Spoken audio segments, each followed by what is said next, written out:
perempuan, anak-anak, lansia, hingga para pencari kerja. Mereka adalah kelompok masyarakat yang seringkali berada dalam posisi paling rentan. Ketika menjadi korban kekerasan, mengalami ancaman kejahatan, atau menghadapi keterbatasan hidup, kehadiran negara menjadi harapan. Di berbagai daerah, Kepolisian Republik Indonesia terus berupaya hadir, bukan hanya menegakkan hukum, tetapi juga memberikan perlindungan serta bantuan kemanusiaan bagi masyarakat yang membutuhkan.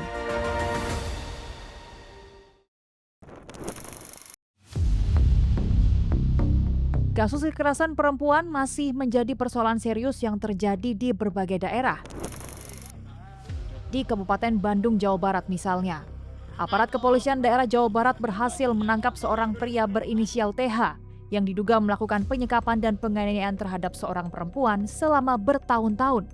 Kasus ini pun viral dan mendapat perhatian publik. Kasus ini terungkap setelah keluarga korban menerima pesan misterius melalui aplikasi WhatsApp. Pesan tersebut menginformasikan bahwa korban berada di instalasi gawat darurat Rumah Sakit Hasan Sadikin Bandung. Dari sinilah penyelidikan dimulai. Kapolda Jawa Barat menjelaskan bagaimana kasus ini terungkap hingga akhirnya pelaku berhasil ditangkap. Akhirnya kami dapat menemukan keberadaan tersangka dan langsung kita lakukan penangkapan. Tadi sudah kita amankan di kepolisian terdekat Polsek Majalaya. Setelah itu kita bawa ke Mapolda.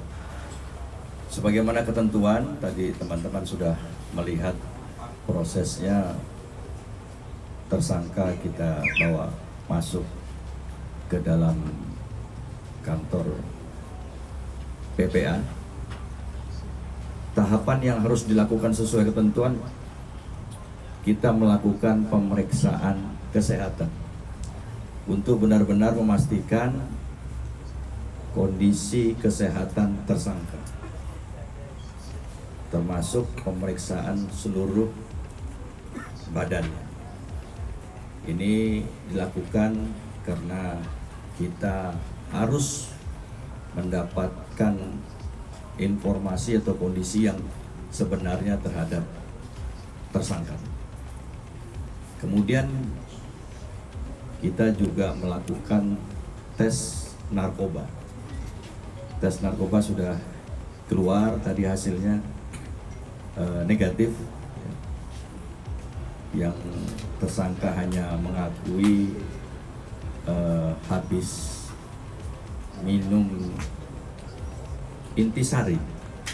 Kesimpulannya, tersangka dalam kondisi sehat, siap untuk dilakukan penahanan dan pemeriksaan awal.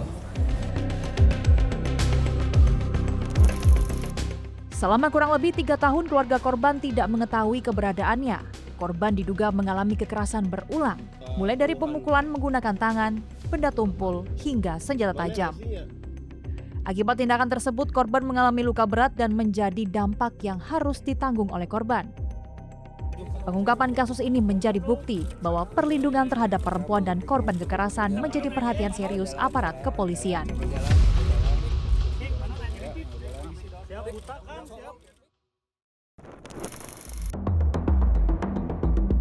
Ancaman terhadap masyarakat tidak hanya datang dari kekerasan dalam rumah atau hubungan pribadi. Di Jakarta Utara, seorang lansia berusia 70 tahun nyaris menjadi korban penculikan. Peristiwa itu terjadi saat korban sedang berjalan pagi di kawasan Kapuk Muara. Tiba-tiba sebuah kendaraan berhenti. Seorang pria turun dan berusaha menarik korban masuk ke dalam mobil. Beruntung, korban melakukan perlawanan sambil berteriak meminta pertolongan. Pelaku akhirnya membatalkan aksinya dan melarikan diri. Meski selamat, korban mengalami luka ringan dan trauma psikologis. Dari hasil penyelidikan, pelaku diketahui memiliki persoalan pribadi yang berkaitan dengan hubungan asmara yang tidak direstui oleh keluarga korban. Kini pelaku telah diamankan dan dijerat pasal percobaan penculikan serta penganiayaan.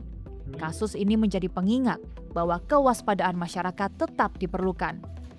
Namun yang tak kalah penting, setiap laporan yang disampaikan warga dapat menjadi langkah awal untuk mencegah kejahatan yang lebih besar.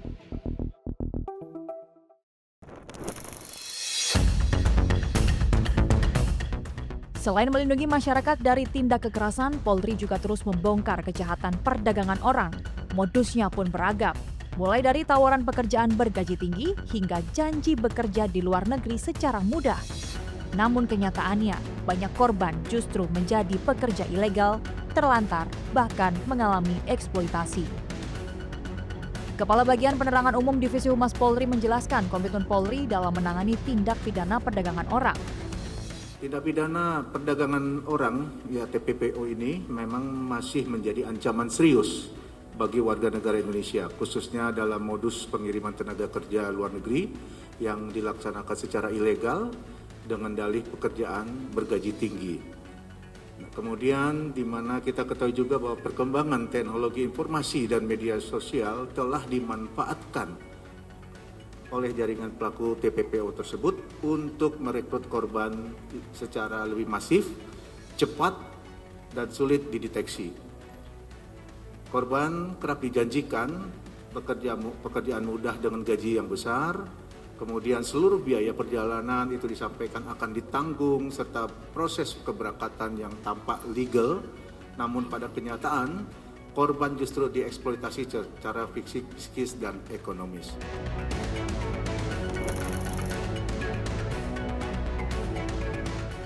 Di berbagai daerah, Polri berhasil menggagalkan keberangkatan calon pekerja migran ilegal. Mulai dari Wonosobo hingga Bengkulu, sejumlah jaringan perdagangan orang berhasil dibongkar. Langkah ini menjadi bentuk perlindungan nyata agar masyarakat tidak menjadi korban sindikat kejahatan lintas negara.